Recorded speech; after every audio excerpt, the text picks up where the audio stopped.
Why are some of the dragons in House of the Dragon smaller than their counterparts in Game of Thrones? There are several theories as to why this is the case. The first theory is that some of the dragons are small because they have spent most their lives in the dragon pit. The dragon pit is a colossal stable for dragons, and dragons like Meleus, Caraxes, Syrax, and Sunfire spent most of their lives chained up in it, causing them to have stunted growth because they didn't have enough room to grow. This is also evident with Daenerys' dragons, where Drogon, who was never chained up like his brothers, grew to be bigger and more powerful than his siblings.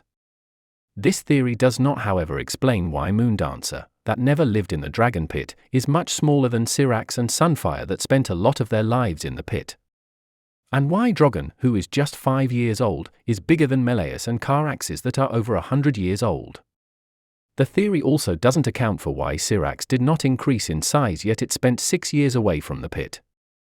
The second theory is that much of the ancient lore on the dragons was lost with the doom of Old Valyria. When the Targaryens left Old Valyria, many of the ancient scrolls that contained knowledge on how to raise and control the dragons were left there. These scrolls could have contained information about ancient sacrifices that might have been performed in Old Valyria, in order for the dragons to grow fast, big, and maintain their good health.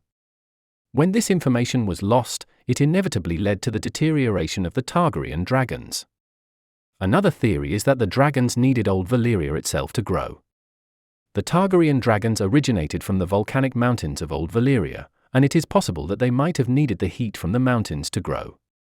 The connection between rider and dragon might also be important in the growth of the dragons.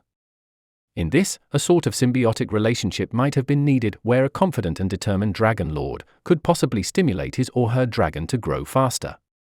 These might be some of the reasons why many dragons in House of the Dragon are smaller compared to Daenerys' dragons.